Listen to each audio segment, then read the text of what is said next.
This video is going to be all about sweat soldering. And sweat soldering is a hot connection using a torch to connect two or more pieces of metal. So I have here two pieces of metal that I want to connect with sweat soldering. One is copper and one is brass. And I want to connect them in this composition. So the copper is going to be hanging off of the brass just a little, meaning that I don't need to connect every single piece of that copper, just what's connecting or overlapping the brass. So once I find the perfect composition for my metal, I am going to take a thin Sharpie marker and very carefully I'm going to mark the underside where the brass is overlapping the copper. Because again, I don't need to melt all this solder on the back of the copper. I just want to melt it where the two are overlapping and where it's going to stick like a glue. So I don't need this brass piece right away, but I will need my top piece, or this copper piece, first. So we're going to go over to the soldering station, and you are going to need a charcoal block for this. So I'm going to place my copper on top of the charcoal block. Now I will tell you I have sanded and cleaned my metal before this, so make sure that your metal is not dirty. We're going to be using a new material called Flux, and Flux is going to help the solder flow, but it is also going to protect my metal. And then we need all the different parts of the soldering station that we've talked about in previous videos. So the striker, the vents are on, and then we need solder specifically. So you're going to see these little bowls in front of you. They're going to say easy, medium, or hard. So for sweat soldering, we are going to be using the easy solder right here. So solder comes in larger sheets of this silver material. We need to cut what pieces we are going to put on the solder. So it's easy to cut what you need as opposed to continuously cutting a whole bunch. So I'm going to cut little strips with the scissors, not cutting all the way through because it does like to bend a little and then it's harder to cut these pieces. So just little fringes. And because my piece of metal is pretty small, I won't need a ton of this. So I'll actually have a little bit extra for the next person. So after that, then I'm going to cut it horizontally so they're little rectangular or square pieces of solder. And yes, they are very small. You're going to notice that you don't need a ton of solder when you are sweat soldering. And try to keep all the pieces in the container because solder is a little expensive, so we want to make sure that we aren't wasting it. So I have plenty of solder here to work with. Again, picking up those pieces that seem to fly everywhere. And I think I only used about 5 or 6 pieces of this total. So I've cut more than I need. Now what I'm going to do is I need to paint flux on the area where I'm going to put my solder, so that sort of crescent moon shape that is overlapping the brass piece on the bottom. So I take my paintbrush and I put a thin layer of flux. You don't want too much flux because it will bubble up and it could affect your solder. Then I'm going to take a tweezers, and it's almost like the game Operation, where you're going to try to pick up these tiny little pieces of solder and place them strategically on your metal piece. You want to space them out because they are going to expand and flow. But you also want to make sure that you have enough solder that covers all those pieces so you won't have certain pieces that stick but other pieces that won't stick. So again, I probably use 5, I'm guessing. Did forget. And I'm trying to spread them out evenly across my piece. It does take a little bit of time. Solder is a little tedious in this way. And it is possible to add too much solder. And you're going to notice at the end of this video, if you do add too much solder, the cleanup is going to be a pain. So it's better in this case, if you are unsure, to maybe not add as many as you would, because you can always add more. But being a seasoned metalsmith, I kind of have a good idea of where my solder is going to go. So you will notice the flux is kind of sticky. That's totally okay. Like I said before, the flux is going to do 2 things. It's going to protect your metal, and then it's also going to help the solder flow. So don't forget about flux. It's easy to tell if you don't add flux. Okay, now I'm going to put my solder back. And now I'm ready to heat up my solder and melt it. So for this, I'm going to be using the biggest torch tip, which is a 180-1. So I'm changing that out. I'm going to turn on the gas and I'm going to strike it. So with solder, you want to stay far away from the blue cone tip. You're just touching it with the tip of the flame, making sure to heat up the flux first because your solder can bounce and jump off. And the flux is going to get white and crusty. Before it gets white and crusty, you are able to sort of move and push your solder if you take the heat off of it. Once it gets white and crusty, it's harder to move that solder because the flux is keeping that solder down. So once my pieces stop moving, I can get closer to that blue cone tip of my flame.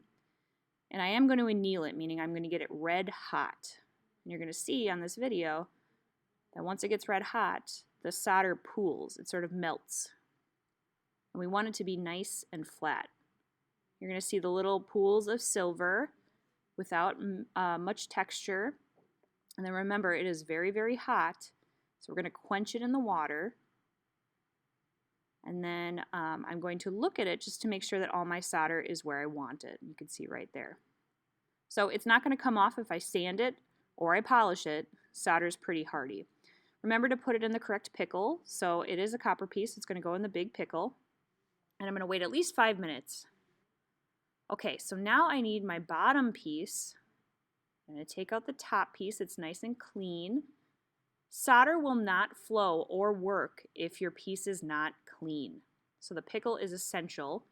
And then you want to make sure that you rinse it off. And then the next best thing for you after you do that is to dry it and then take it to be sanded. So I'm going to go to the polishing wheels just really quickly and run it with the yellow polishing wheel just to make sure that that area where the solder is as clean as it can be. Because I don't want my piece to fall apart and I want to make sure that I have every opportunity for the solder to flow onto my brass piece. So it's going to look something like that. You don't want any fire scale. I do sand my bottom piece as well and make sure that it's nice and clean because solder likes a clean connection. So making sure your metal is as clean as possible on both sides will help the solder flow. All right, so for this I am sitting down. You don't typically have to sit down unless you feel like you can see it better. I am going to be using the tripod for this, and I want to set up my metal piece as I would in my composition, so how I would want it to officially be. And for this, you want to make sure that the solder is not peeking out in the back. It is overlapping just enough that the excess solder won't leak out. So I'm going to put some flux on the bottom part. I will not add any more solder because my goal is to have the solder from the copper or the top piece flow down onto the brass piece and create a connection.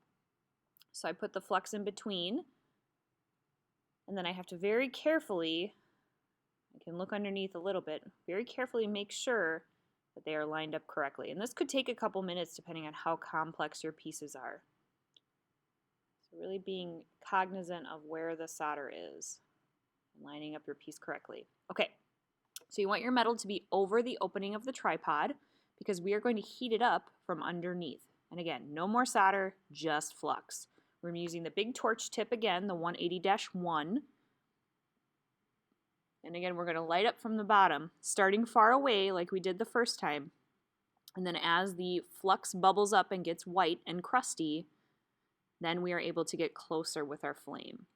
We are also going to anneal it, so our metal is going to get extremely hot, and we want both pieces of metal to become red hot, because then we know that the solder in between is sticking to both. So I have a tweezers in one hand, and once the top piece becomes red, I'm just going to give it a little push down to encourage that solder to flow even more. Now you want to be careful because it can get hot, and your tweezers will be hot as well. So just reassuring that all the pieces of solder are flowing. And then sometimes I like to go just from the top a little bit, just to encourage it. It is possible to melt your metal if it's very thin. So be careful not to get it too hot. But in this case, I got both pieces red hot. I didn't lose any of my texture. If your tweezers are hot, you can quench them in the water And then very carefully take your soldered piece and put it in the quenching bowl. Now ideally you can see that there is no excess solder on it and that your piece is connected. Sometimes it will fall apart in the water, but that is okay and you can always resolder. Because my piece is both brass and copper, I have to put it in the super pickle. And I will wait 5 minutes, at least. So I'm going to come back. I'm going to open up the super pickle. My piece should be nice and clean, and you'll be able to see the brass and the copper. So now I'm going to rinse it. And this is where you can sand it, you can polish it. It should be all nice and good and ready for you to go and finish your metal piece. I will tell you though, if you have solder that has leaked out, you cannot sand and polish it off. It won't come off. So what I like to do is I like to polish it just to see what is left over, what I need to clean up. And it should have no silvery edge. Or if it does have a silver edge, it's a nice clean edge. We want to be as professional as possible. So if it does have solder, you have to go to the flex shafts to get it off. That's the only way you can remove the solder. And when you go to the flex shafts, you want to use a block to obviously keep your metal stable because it's a little bit fragile since you've soldered it. And you want to use a bit that is going to grind it off. So I'm going to use a small one that is steel. And I don't have a ton of solder to clean up, but I'm showing you just from the perspective of if you do, this is how you clean it off. So if you need a reminder of how to use the flex shaft, there is a video, a demonstration. But remember that the flex shaft leaves a lot of texture. So you don't want to be grinding too much of your metal off, just enough to remove that silver. So solder, it's a very hardy substance, but it works very well to keep these two pieces of metal together. We just want to make sure that we're keeping up with the professionalism and the craftsmanship of working as a metalsmith. I'm grinding off that excess solder, switching it to dirty, and now I can continue to sand and polish and finish up my metal. So here's my final product. I put it in the liver of sulfur this time to add some color. So my copper has now turned black, and then my brass has turned into a rainbowy color. So I've polished it, I threw it in the liver of sulfur, and it is done. So this video, should be pretty helpful in getting you started on sweat soldering, but there's a whole bunch of other options you can do besides this one for sweat soldering. So good luck!